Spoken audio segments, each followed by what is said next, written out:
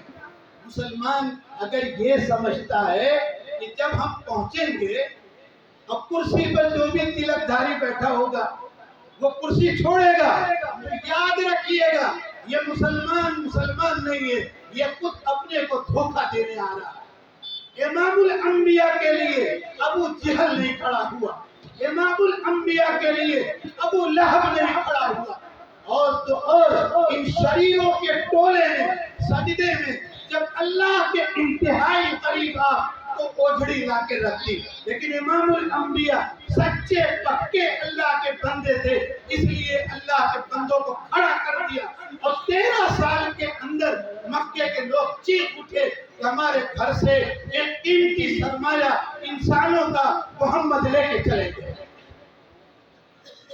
اور پھر یہی سرمایہ مدینہ جب پہنچ رہا ہے حضرت مصعب ابن عمیر کے واسطے سے، تو مدینہ جو ہے یہ وہ مدینہ ہے علم دین، علم فن سپاہی، علم معاش، علم اقتصادیات، علم طب، سب کا سب یہاں مدینے میں یونیورسٹی تو نام کی نہیں لیکن حلقہ لگا ہوا ہے۔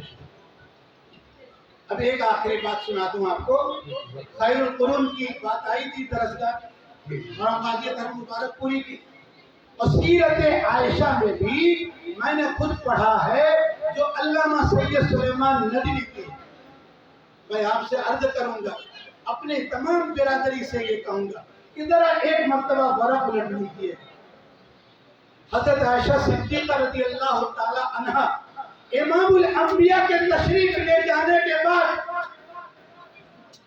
یا محمد یا زوجہا، یہ اس کا مرثیہ نہیں پڑھا، بلکہ جب تک تنہا امام الانبیاء وہی السلام علیکہ یا رسول اللہ نماز پڑھ رہی ہیں، امام الانبیاء کو سلام بھی کر رہی ہیں، ابا آئے ان سے کون سا پردہ، لیکن جب سیدنا عمر بن الخطاب رضی اللہ تعالی عنہ نے درخواست کی یا امی مجھے یہ جگہ عطا کر دیجئے، تو کیا کہا تھا، وَيُؤْثِرُونَ عَلَىٰ أَنفُسِهِمْ وَلَوْ كَانَ بِهِمْ خَصَاصَةٌ، یہ وہ ٹولی ہے، یہ وہ جماعت ہے، یہ وہ گروہ ہے، صحابہ و صحابیات ہیں جو اللہ کے محبوب ہیں، آخر الزمان رحمت عالم کی پیاری جماعت ہے، اس نے اپنی چیز کو ہمیشہ ضرورت ہونے کے بعد بھی دوسروں کو ترجیح دے دی۔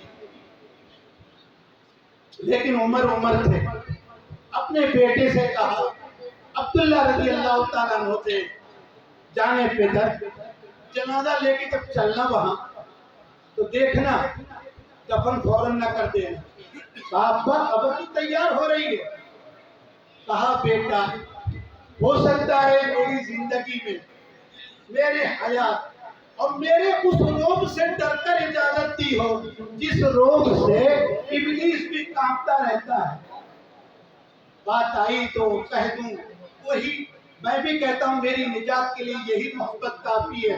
حضور نے کہا عمر فلاں گلی سے ابھی آئے کیا تم؟ کہا یا رسول اللہ کیا ہوا؟ کہا میں نے اس پورے راستے میں ابلیس لعین کو نہیں دیکھا۔ کیسے عمر تھے؟ بہرحال باپ نے جو کہا صحیح لائق بیٹا وہی کرے گا، جنازہ لے کے آئے ہیں، اور پھر کہا کہ اماں میرے ابا نے یہ کہا تھا اجازت ہوگی تو دفن کروں گا ورنہ نہیں. کہا کہ میں نے پہلے کہہ رکھا دفن کر دو. کر دیا. اب پردہ لگایا اور کہا یہ کس سے کہا سنیے گا. یہ کہا زبیر ابن العوام ارے عروہ ابن زبیر سے جو سگے بھانجے ہیں. اور یہ کہا اپنی سگی بھتیجی سے. انہوں نے پوچھا تھا دونوں بہت ملکو تھے حضرت عائشہ رضی اللہ تعالیٰ عنہ کے کہ عروہ نے کہا خالہ اور انہوں نے کہا کہ پھوپھی. یہ ہے کیا مسئلہ کہ سیدنا عمر کے دفن ہوتے ہی ایک موٹا سے پردہ ڈال دیا. فرمایا پہلے تو یہاں تھے حضور میرے شوہر رحمت عالم امام الانبیاء کہہ کر ہچکیاں مار دی. اور کہا دوسرے میرے ابا تو نہ شوہر سے پردہ ہے نہ بیوی نہ تو باپ سے پردہ ہے لیکن عمر نہ شوہر ہے اور نہ تو میرے باپ ہیں اس لیے پردہ ہے. بہرحال جو بات مجھے سنانی تھی ذرا میں نے بھی ٹرین کی طرح سائڈنگ لینی. اب اصل بات سنا کے ختم کریں یہی اچھا ہے. ہاں بس وہی اسی لیے تو آج ذرا بے تکلیفی سے لڑائی کر لی گئی بس ہو گئی بات. کیا کہا سنیے گا.